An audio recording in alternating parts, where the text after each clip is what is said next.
Tayo ay tao lamang din na walang karapatang husgahan ang buhay ng ibang tao, lalo't hindi natin alam ang kwento ng kanilang mga pinagdaraanan at kung paano nila ito lubhang nakayanan. Ngunit gayon pa man, huwag tayong manghusga sa hindi naman natin tunay nakakilala. Leia, bilisan mo na maghugas dyan at maraming ihahatid sa table ng customers natin. Tumulong ka ron. Utos ni Olivia, siyang pinakamataas na tungkulin sa kanilang mga nagtatrabaho sa restaurant. Si Leia ay 32 taong gulang, walang pamilya dahil bata pa lamang ay iniwan na siya at hindi na binalikan pa.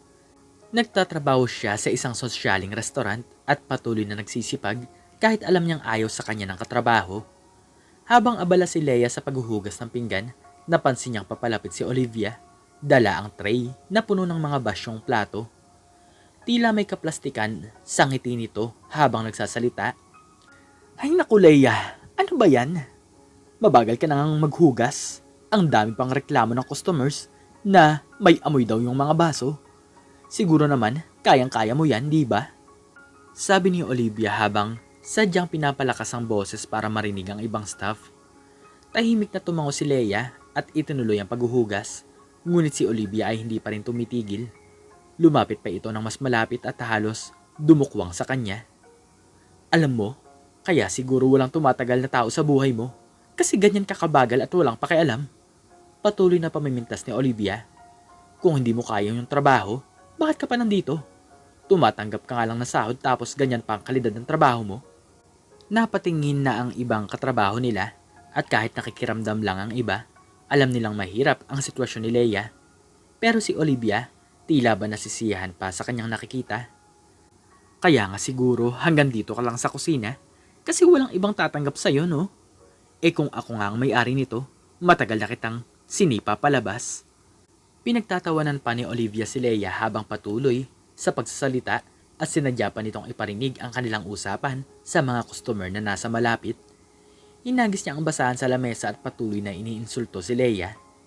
Kung tutuusin, mukha kang basurera. Bagay lang talaga sa'yo ang maghugas. Hindi ka na nga makahanap ng matinong trabaho, walang pamilya, at tingnan mo yung itsura mo, parang pinagtagpi-tagping piraso ng damit.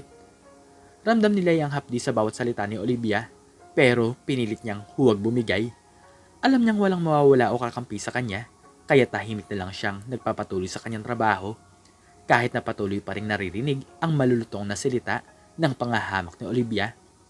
Pagdating ng break time, mabilis na tumakas si Leia sa kusina para huminga ng malalim at makaiwas muna sa mga mata at salita ni Olivia. Lumabas siya sa likuran ng restaurant at umupo sa isang bakanteng upuan malapit sa pader. Nakatingin siya sa malayo, pilit kinakalimutan ng sakit ng mga salitang binibitawan ni Olivia. Gusto niyang umiyak pero wala siyang luha na kayang ilabas dahil pagod na siya. Habang nakaupo, napansin niyang may isang matandang pulubi na papalapit sa kanya. Ang payat nito, baka sa katawan ng hirap ng buhay, may dala itong lumang sako na puno ng kung ano-anong kalakal. Nang makarating ito sa harapan ni Leia, magalang itong nagtanong. Inday, baka pwede mo akong tulungan? Wala akong kinain simula kahapon at gutom na ako. Pwede bang makahingi ng kaunting pagkain o kahit tubig lang? Pakiusap ng matanda habang nakatitig kay Leia na may luhang namumuo sa mga mata. Saglit na napatigil si Leia, alam niyang mahigpit ang patakaran sa kanilang restaurant. Hindi sila basta-basta pwedeng magbigay ng pagkain sa kahit na sino pa, lalo na't hindi customer. Bukod pa ron, alam niyang hindi magugustuhan ni Olivia kung malalaman nitong may pinakain siyang pulubi sa labas. Baka mas malala pa ang gawin nito sa kanya. Naku, pasensya na po. Wala po kasi akong karapatang magbigay ng pagkain dito. Paliwanag ni Leia, pilit na nag-iisip ng ibang paraan. Pero kung gusto niyo po, baka may ibang pwedeng tumulong sa inyo sa kabila. Pero hindi umalis ang matanda, nanatili itong nakatayo at nagmamakaawa. Sige na iha, kahit isang basong tubig lang. Nangangatog na ako sa gutom, hindi ko na kaya. At baka himatay na ako dito. Habang tinitingnan ni Leia ang matanda, naramdaman niya ang bigat ng puso niya. Pamilyar sa kanyang pakiramdam ng gutom at pangangailangan, ang pagiging walang-wala, ang pakikipaglaban sa araw-araw na hirap. Alam niya kung gaano kahirap yun, lalo na para sa isang taong mahina na at matanda na. Saglit siyang nag-isip, alam niyang mali ang tumanggi, lalo na't may kakayahan siyang tumulong. Kaya kahit may takot sa posibilidad na mapagalitan, tumayo siya at huminga ng malalim. Sige po, samahan niyo po ako. Ani ni Leia habang maingat na inakay ang matanda papasok sa restaurant. Sinikap niyang hindi sila makita ng ibang staff habang pumapasok sa kusina. Bago pa man makapagtanong si Olivia o sino man, mabilis na naglakad si Leia at itinuro sa matanda ang isang sulok na mesa malapit sa bintana. Dito po muna kayo maupo, kukunin ko lang po ang pagkain. Mahinahon niyang sabi kahit patid niyang malaking halaga ang kailangan niyang ilabas mula sa maliit niyang sahod. Ngunit wala yun sa kanya, mas mahalaga pa rin na tumulong sa taong nangangailangan. Dahan-dahan siyang bumalik sa counter at umorder ng isang set ng pagkain, isang plato ng kanin, ulam, at isang baso ng malamig na tubig. Alam niyang may kamahalan yun, lalo na't nasa grandeng restaurant sila. Pero sa kanyang isipan, kahit magtipid siya, sa buong linggo, ayos lang. At kahit magbawas siya ng ibang gastusin, ang mahalaga ay natulungan niya ang matanda. Pagbalik niya sa mesa, iniabot niya ang pagkain at inumin sa pulubi. Pasensya na po at medyo natagalan. Sige po at kumain na po kayo. Nakangiting tiningnan siya ng matanda, halos mangiyak-iyak ito sa tuwa. Salamat, iha. Hindi mo alam kung gaano mo ako natulungan. Ngumiti rin si Leia, kahit alam niyang posibleng makagalitan siya mamaya. Wala pong anuman, basta po makakain po kayo ng maayos. Habang tahimik na kumakain ng matanda sa sulok, lumapit si Leia upang tiyakin na mas maayos ang kalagayan nito. Subalit sa hindi inaasahang pagkakataon, pumasok si Olivia sa dining area at agad na napansin ng matanda. Kumunot ang noo niya. Ang mukha niya'y parang nag-aapoy sa galit. Ano yan, Leia? Malakas na sigaw ni Olivia na agad nakakuha ng atensyon ng ibang staff at ilang mga customer. Anong pulubi ang pinapasok mo dito sa restaurant? Alam mo bang nagbabayad ng mahal ang mga tao rito para sa pagkain? Tapos dadalhin mo yung maraming tao dito? Nagulat si Leia pero nanatili siyang kalmado at nagsalita ng mahinahon. Olivia, gutom na kasi ang matanda. Wala na siyang makain kaya naisip kong tulungan na lang siya. Babayaran ko naman po yung pagkain. Pero bago pa man makapagtapos ng pagsasalita si Leia, mabilis na humakbang si Olivia patungo sa matanda at halos hilain ito pataas mula sa kinauupuan nito. Dito ka ba kumakain? Hindi ito kalsada at hindi kami charity para sa katulad mo. Halos sigaw na ni Olivia habang halos masipa na niya palabas ang matanda. Agad na lumapit si Leia para pigilan si Olivia. Tama na, Olivia. Hindi tamang ginagawa mo. Gutom na po siya at kaya ko naman bayaran ng pagkain. Hayaan mo na siya. Wala siyang ginagawang masama. Nagpanting lalo ang tenga ni Olivia sa pagsuway ni Leia at binitawan nito ang matanda tsaka humarap sa kanya. Ikaw, Leia, talagang nakakainis ka. Wala ka bang pakialam sa ngalan ng restaurant na to? Sinisira mong imahe natin dahil sa kakapalan na mukha mo. Wala kang respeto sa mga patakaran dito. Olivia, tao rin po siya. Hindi porket mahirap siya, wala na siyang karapatang pakainin ng maayos. Hindi na napigilan ni Leia na sumagot kahit alam niyang baka mas malala pa ang gawin sa kanya. Alam ko pong bawal ito pero minsan naman, kailangan din nating magpakita ng malasakit sa kapwa natin. Nagtingin na ng ibang staff at ang ilang customer ay bumubulong na sa kanilang mga kasama. Nagtataka at nagmamasid sa nangyayaring gulo. Kitang-kita ang galit sa mukha ni Olivia habang nagtitipo ng mga tao. Leia, sinusubukan mo ba akong paluin sa harap ng lahat ng ito? Sinusuway mo ako at pinagtatanggol mo pa ang pulubing to? Sigaw ni Olivia, hindi na alintana ang mga nakikinig. Alam mo, sawa na ako sa kakulitan mo at palpak mong trabaho. Kung ganyan ka, hindi ka na dapat nagtatrabaho dito. Napatahimik ang buong restaurant habang nagpatuloy si Olivia. Simula ngayon, tanggal ka na sa trabaho. Wala ka ng karapatang pang magpakita dito. Lumayas ka na kasama yung pulubi mong kinakalaban ako para lang mapakain. Nagulat si Leia. Alam niyang posible ang ganitong sitwasyon, pero masakit pa rin marinig na tinanggal siya sa trabaho dahil lamang sa pagtulong. Pakiramdam niya parang bumagsak ang mundo niya, pero sa kabila ng sakit, lumapit siya sa matanda. Inakay ito at mahinahong nagsalita. Sige po, aalis na tayo. Pasensya na kung nagkagulo po kami. Umarap siya kay Olivia at may lakas ng loob na nagsalita.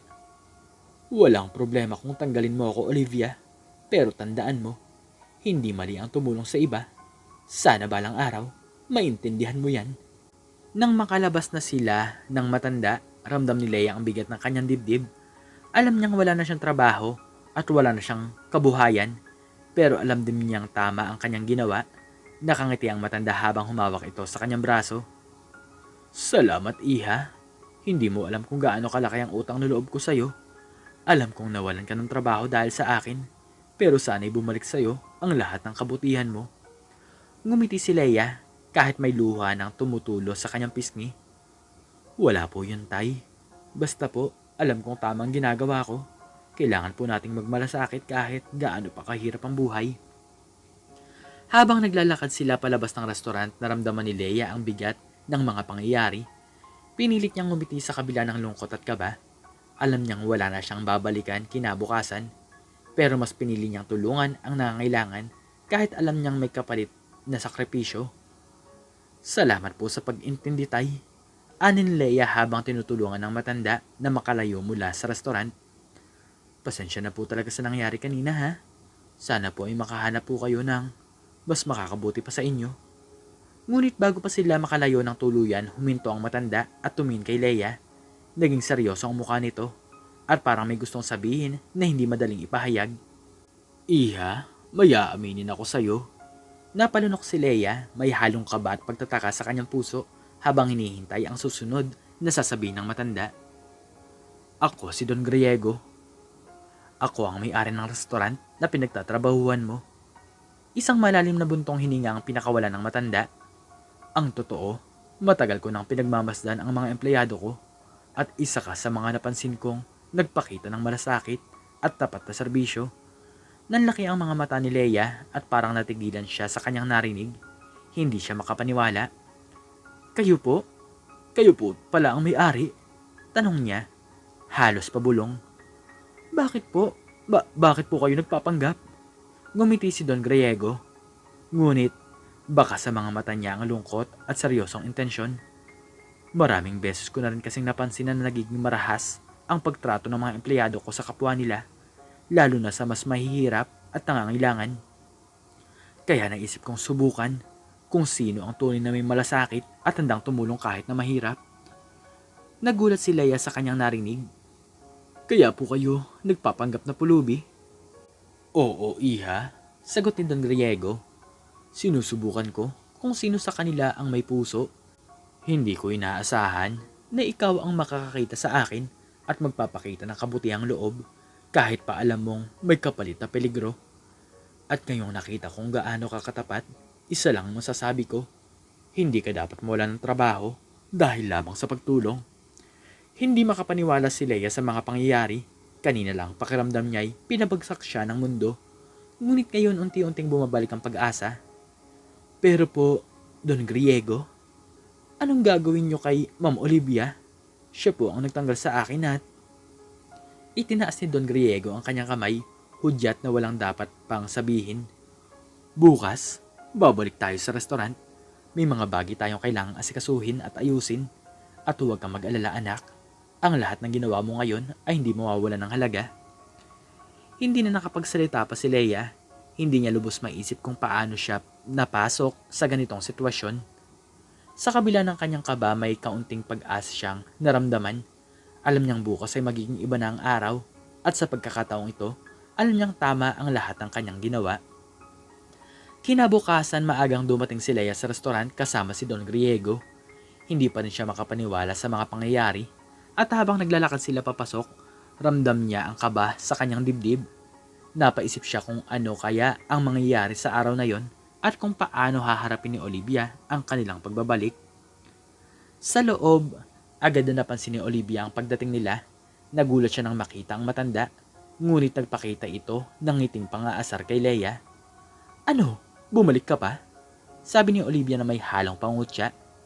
Kahit natanggal ka na, wala ka nang magagawa. Ngunit hindi kumibo si Leia, sa halip tahimik siyang nakatayo sa tabi ni Don Griego. Lumapit si Don Griego sa gitna ng dining area at tinawag ang atensyon ng lahat ng staff at ilang customer na naroon. Lahat ay nagtipon at tahimik ang paligid. Magandang umaga sa inyong lahat, panimula ni Don Griego na ikinagulat ng karamihan sa mga empleyado. Ako si Don Griego, ako ang may-ari ng restaurant na to. Nabigla ang lahat lalo na si Olivia na natigilan at tila nagpanik nang makita ang pagkakakilanlan ng matandang pinahiya niya kahapon. Mabilis itong nagbago ng ekspresyon, nagtatakang ngumiti, ngunit halatang may kaba sa kanyang muka. May mga bagay akong napansin sa restaurant na to nitong mga nakaraang araw, patuloy ni Don Griego. At kahapon, nakita ko kung sino ang may tunay na malasakit sa kapwa at kung sino ang nagpapakita ng kasamaan. Napalunok si Olivia habang lumingon sa paligid. Hindi na malaman kung paano tatayo ng maayos sa harapan ng may-ari. Nagpatuloy si Don Griego at humarap siya kay Leia. Leia, sa kabila ng lahat ng nangyari kahapon, ipinakita mo ang tunay na ugali ng iisang mabuting empleyado.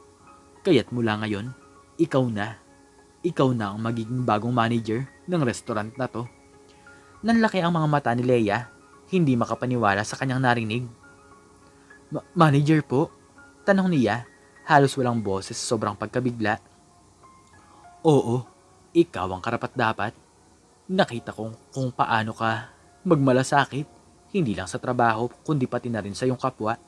At iyon ang kailangan ng isang manager sa ganitong klaseng negosyo, ani ni Don Griego. Samantalang si Olivia na tila hindi makapaniwala sa mga nangyayari, biglang nagbago ang ekspresyon ng muka. Lumapit siya kay Don Griego at nagsalita, halatang nanginginig. Sir, hindi po ba ako ang supervisor dito? Ako po ang matagal nang nagmamanage. Tumigil si Don Griego at humarap kay Olivia at sa malamig ngunit matatag na boses, sinabi niya, Olivia, sa halip na ipakita mo ang malasakit sa kapwa mong empleyado at customer, nakita kong pinili mong manghamak at mang-abuso. Hindi ko kailangan ng isang taong ganoon ang ugali para pamahalaan ang negosyo ko. Naging malamig ang hangin sa paligid at naramdaman ni Olivia ang bigat ng bawat salitang binitawan ng may-ari. Kaya mula ngayon, ikaw na ang magiging tagahugas ng pinggan sa restaurant ko. Halos hindi makapagsalita si Olivia. Ano po? Tagapaghugas ng pinggan? Tanong niya, nanginginig at halatang hindi makapaniwala sa kanyang sinapit. Oo, Olivia. Dahil sa lahat ng ginawa mo, kailangan mong matutunan ang halaga ng bawat trabaho dito. Simula ngayon, iyon na ang magiging tungkulin mo. Walang nagawa si Olivia kundi mapayuko at tanggapin ang parusa sa kanya. Samantalang si Leia, bagaman hindi pa rin makapaniwala sa bagong posisyon niya, ramdam niya ang malaking responsibilidad na ipinatong sa kanya. Alam niyang magiging malaking pagsubok ito, pero buo ang loob niyang gampanan ito ng maayos. Ngayon, malinaw na sa kanya kung sino ang karapat-dapat na magpatakbo ng restaurant. Ang may tunay na may malasakit sa kapwa at handang tumulong kahit pa sa pinakamahirap na sitwasyon. Ikaw, ano natutunan mo sa istoryang ito? Makikicomment naman sa baba kung ano ang iyong natutunan. At hanggang dito na lamang po nagtatapos ang aking istorya at sana po ay nagustuhan niyo ito. Please like, share, and subscribe and click the notification bell para lagi po kayong updated sa bago kong istorya. Muli ay maraming salamat po at God bless us all.